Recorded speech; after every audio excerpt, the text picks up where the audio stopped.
Is Kings Island boring? Over the last 15 years, Kings Island has played it very safe with their new roller coaster additions. But it didn't used to be like that. Did you know Kings Island was one of, if not the main park pioneer for new coaster prototypes and innovations? Today I will be covering what happened, and why Kings Island has gone from the industry leader to the industry follower.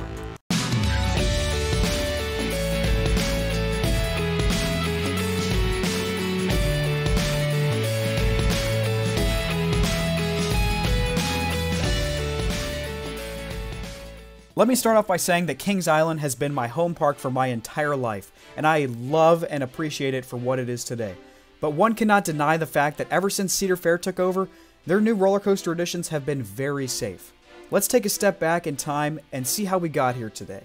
So we're back in 1970. Taft Broadcasting Company relocated local amusement park Coney Island to the Kings Mills area to escape the flood zone where the park was sitting near the Ohio River bank. To open the park, they would hire John C. Allen to design the Racer for $1.2 million. With a height of 88 feet and a top speed of 55 miles per hour, this dueling wooden coaster opened as the world's fastest roller coaster.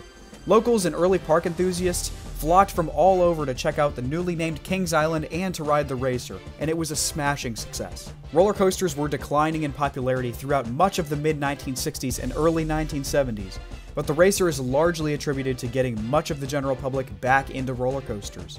The media helped with this too. In 1973, Kings Island was the set of the Brady Bunch episode 106, The Cincinnati Kids, featuring time in the park and on the Racer, bringing amusement parks and roller coasters to everyone's living room at the time. Kings Island would continue this trend to add record-breaking roller coasters, working with manufacturers to build new prototypes. On April 16, 1977, Screamin' Demon was the first shuttle coaster in the world to open to the public. And with the electric winch giving the trains a nudge off the platform into the loop, it's technically the first launch coaster too. It's worth noting there were 6 other Aero shuttle coasters opened the same year as Screamin' Demon, and Screamin' Demon was not the first to be built, but it was the first to be open to the public.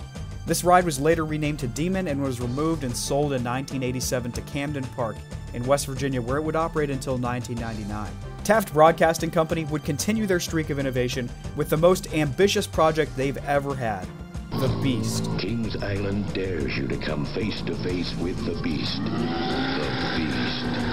7,400 feet of unrestrained terror. In a 70-mile-per-hour attack on your senses, the Beast throws you screaming through 3 tunnels, takes you higher than any other coaster. Come face to face with the Beast. The Beast. The biggest, baddest, longest, fastest coaster in the world.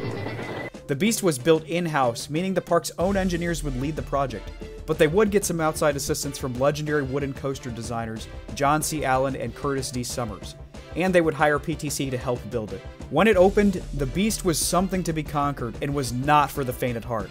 It opened on April 14th, 1979 and definitely lived up to the name. The Beast opened as the roller coaster with the tallest drop in the world at the time at 141 feet, the fastest roller coaster at 65 miles per hour, the one with the longest duration at almost 5 minutes long, and the longest roller coaster at 7,361 feet. Absolutely insane. 44 years later, and the Beast is still the longest wooden roller coaster in the world. The Beast is a true coaster marvel and was a huge hit for Kings Island. However, this streak of really successful, high-risk coaster projects would come to an end. The law of averages would come back for revenge when the Bat opened at Kings Island in 1981 at a price of $3.8 million. The Bat was a brand new aerodynamics prototype, the suspended model. This was the first ever inverted coaster, with the coaster being overhead instead of underneath the riders. The few who got to ride this original Bat are very lucky, as it was plagued with downtime and mechanical issues, leading to frustrated guests who waited hours in line just for it to break down or be closed when they came to visit. I won't go into too much detail, but essentially the coaster was poorly engineered. There were a lot of different issues that the Bat suffered from, but the main one is that Aero did not bank the track. The cars would swing out on their own, so it was somehow determined that the track didn't need to be banked for that reason. But this would lead to its downfall. The trains ended up traveling faster and the cars swung out more aggressively than expected based on their calculations, and that would put far too much lateral force on the unbanked track. The cars were not supposed to swing past 90 degrees, but they would end up swinging all the way up to 100 degrees. Shock absorbers were added and replaced daily to help curb the problem with no avail. The trains were essentially tearing the track apart, and this ride was closed at the end of the 1983 season and scrapped in 1985 to make room for Vortex. Kings Island wouldn't let the Bats' failure from keeping them from innovating though, as they opened King Cobra, a Togo stand-up coaster, for $3 million in 1984. Togo was a popular coaster manufacturer at the time based in Japan. King Cobra was the first Togo coaster ever to be built in North America, and it was the world's first stand-up coaster. Stand-up trains made by Togo and Aerodynamics were put on older sit-down coasters like River King Mine Train at Six Flags St. Louis earlier than this, but King Cobra was the first coaster in the world to be designed as a stand-up coaster. The ride was wildly popular, taking riders upside down through a vertical loop, an airtime hill, and a helix, all while standing up. Stand-up coasters would remain popular until the early 2000s when they would get rough and really uncomfortable. In 2001, King Cobra was closed and sat in storage until it was scrapped in 2006. Delirium would eventually take up part of King Cobra's plot. We're not done yet, as Kings Island would continue the record-breaking additions with Vortex in 1987. It was a custom multi-looper built by Aerodynamics and opened as the world's tallest full-circuit coaster at 148 feet, and had the most inversions of any coaster in the world, with 6. Vortex helped the park exceed 3 million visitors for the first time in park history, and the park continues to be one of the most highly visited seasonal parks in North America, averaging around 3.5 million visitors each year. This coaster would stick around for over 30 years, but got rougher over time and was sadly torn down at the end of the 2019 season. Its trains were relocated and sent to Carowinds to be used on Carolina Cyclone. It's worth noting some ownership changes at this point. Taft Broadcasting Company owned Kings Island since it opened in 1972. In 1982, 2 senior executives with Taft purchased the theme park division to form Kings Entertainment Company. This included Kings Island in Mason, Ohio, Kings Dominion in Doswell, Virginia, Carowinds in Charlotte, North Carolina, and Canada's Wonderland in Vaughan, Ontario, Canada. In 1987, Kings Island was sold to the American Financial Corporation, but would continue to be managed and operated by Kings Entertainment until 1992. During this time, Adventure Express, an Aero mine train, was built in 1991, and 1 year later in 1992, Paramount would buy Kings Entertainment, along with Kings Island, from American Financial for a deal worth $400 million. So that leads us to the Paramount days. Paramount did not put as much emphasis on record-breaking rides like Taft or Kings Entertainment in the early days, but would still remain super innovative. In 1996, Paramount added Flight of Fear to both Kings Island and Kings Dominion. These 2 rides were the first ever built by Premier Rides and featured new launch technology. These were the first roller coasters that used LIM launches, or linear induction motors, kick-starting the modern launch coaster renaissance. LIMs were later improved upon by Intamin with the LSM launch, or linear synchronous motors, which almost all manufacturers for launch coasters use today.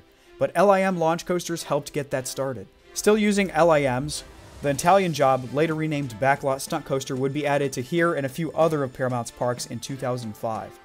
In 1999, Paramount would add in Vertigo.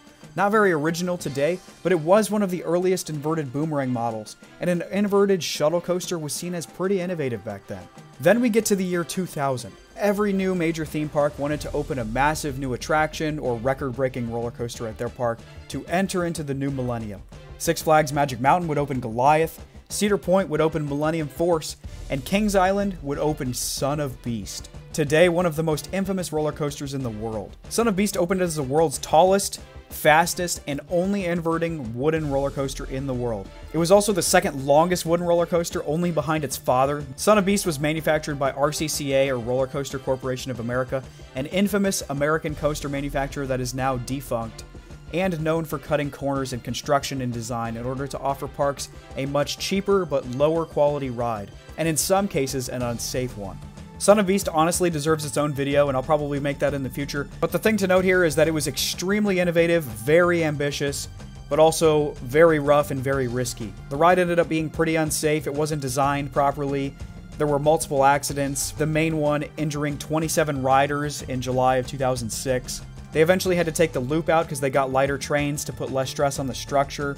but ultimately this ride would be closed in 2009 and torn down in 2012. I don't think most people realize how insanely ambitious this project was at the time and still is today. There still have never been any other wooden hyper roller coasters built to this day, which is a coaster above 200 feet. The tallest one now is Wildfire at Carmarthen at 184 feet tall. The fastest and tallest drop on a wooden coaster today is Goliath at Six Flags Great America at 72 miles per hour and 180 feet respectively.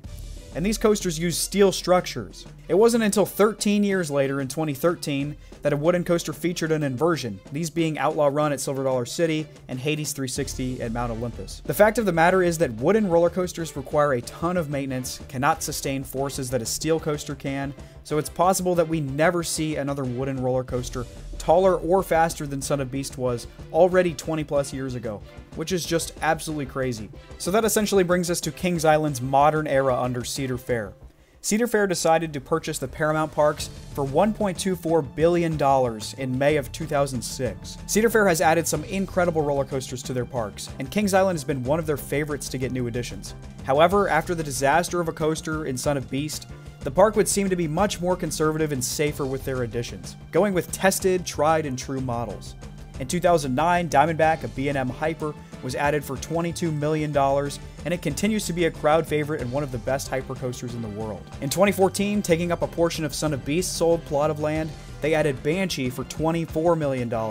At 4,124 feet long and with 7 inversions, Banshee is currently the longest inverted coaster and the most inversions on an inverted coaster in the world. In 2017, Kings Island added Mystic Timbers, a $15 million GCI wooden coaster in the Rivertown section of the park. And in 2020, Kings Island opened Orion, a $30 million B&M Giga coaster where Firehawk used to stand. These are great coaster additions, don't get me wrong. But there was also a major change in the park's approach to building new roller coasters after Cedar Fair bought the park in 2006. Instead of leading the industry in innovation, trying new prototypes, and giving new manufacturers a shot, they were now one of the last to the table, going to high-quality manufacturers, getting proven models. Diamondback was a tested and proven model, one of the later B&M Hypers to be added to the US. Banshee was one of the last major B&M inverts built, and it's one of the best of the model.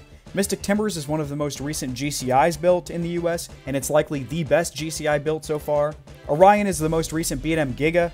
The layout was a little disappointing, but it's still a great ride. So you can see the trend here. They're going with very expensive, very reliable models and knowing exactly what they're getting into. The trend here is more reflective of Cedar Fair's ownership of KI. They have only put extremely reliable, popular models that aren't very innovative by today's standards. No longer seem to put any focus on record breakers or testing new prototypes or experimenting with new manufacturers at Kings Island, and the marketing of their rides has been extremely gimmicky. Diamondback and Orion were marketed as the tallest, fastest coasters in the park. Not even in the state, but in the park. Mystic Timbers was heavily marketed towards the shed, which ended up being a huge letdown and was a big miss from a marketing perspective. Banshee was marketed as the world's longest and most inversions on an invert. Now that's a little better, but it's still pretty gimmicky and the records are really specific. It's like Magic Mountain saying they're going to build the tallest single rail coaster when it's just a clone of Jersey Devil and they made it 1 foot taller. Gimmicky marketing and not going for records like they used to. Part of the reason is likely because longtime competitor Cedar Point was now a sister park only 3 hours away after Cedar Fair bought KI. Do I blame Cedar Fair for putting reliable crowd-pleasing rides at KI? Absolutely not. I am grateful for what Cedar Fair has done to improve Kings Island, but part of me does wonder what kind of roller coasters would have been built there if they were still as innovative as they were in the 70s, 80s, and early 2000s. The thing is, Kings Island doesn't even have to break major records to open awesome, innovative rides. Look at Codaland, for example. They're building the first Gerstlauer shuttle coaster and opening the first modern Vekoma tilt coaster. Those are going to be awesome rides and are super innovative that don't have to be record breakers. Or look at ZDTs, a really small park that put themselves on the map by building the world's first wooden shuttle coaster. Still a slight risk, but interesting and innovative. Now that Kings Island has some of the best ride operations and most reliable ride models that there are, they can afford to be innovative again and go outside the box with some risky coaster additions. But the question remains, will they? I have no idea, to be honest. We are still waiting on Vortex's old plot of land to be filled, likely by a new roller coaster, and have no clue what this could be. What's the most boring, predictable, and safe ride model that they could go with here to replace Vortex? Probably a dive coaster, In my opinion, dive coasters all feel the same. They can get kind of old. They all have similar layouts. They're all kind of one-trick ponies in my mind, only great for the first drop. What I would like to see here is something more innovative, outside the box that this park doesn't already have. Even just going with a manufacturer that is new to the park, like RMC, Intamin, Gerstlauer, or S&S, etc. If they wanted to please the crowd, a ground-up RMC Hyper Hybrid Son of Beast revival would be the way to go. If they wanted to be super innovative like they once were, how about putting the first ever S&S Axis coaster here? If they wanted to go with a new manufacturer for the park, but still wanted something somewhat innovative and playing it safe, a Mach Extreme Spinner would be perfect. The model is already tested to be reliable and a crowd pleaser. It would be super innovative still, as there are no Extreme Spinners within 10 hours of Kings Island. Kings Island has never built a Mach, and only 2 Extreme Spinners have ever been built in the world so far. Actually, I do think there is a really good chance KI finally goes outside the box with Vortex's replacement. Be sure to check out the video that I did on what I think will replace Vortex for my analysis and prediction on what could actually go here. In all, Cedar Fair has done a great job in helping to make and keep Kings Island as one of the best amusement parks in the world. Just their coaster strategy is very different than it once was. They are no less successful, just different. They play it safe in their additions, going with tested and proven crowd-pleasing models, instead of going for records and experimenting with prototypes. I think it would be beneficial for Kings Island to branch out a bit more, honestly, and balance innovative new additions with proven crowd pleasers. That begs the question, if you had to pick one approach over the other, which would you personally prefer? Do you like the innovative approach, which was Kings Island's strategy from the 70s to the early 2000s, adding more innovative, groundbreaking, or record-breaking rides like the Racer, Screamin' Demon, the Beast, Vortex, the Bat, Flight of Fear, Son of Beast? Or do you prefer the proven approach, adding developed, proven ride models late to the party, but guaranteeing a great ride that's reliable and a crowd pleaser, like Diamondback, Banshee, Mystic Timbers, and Orion? Let me know in the comments down below. I'm really interested to hear what you guys think. Initially, I was thinking I would like the innovative approach more, because the unexpected is awesome, and they can really hit some home runs with new prototypes. But I also like the idea of guaranteeing an awesome, reliable ride that is something in the upper tier for that ride model and for the park too. So I think I would lean towards the proven approach, but again, sprinkling in some innovation along the way. Let me know what you think in the comments below. Thank you so much for watching. Remember to like this video if you enjoyed, subscribe for more coaster content at least twice a week, and ring the bell for notifications. I hope each and every one of you have a wonderful day, and I will see you in the next one.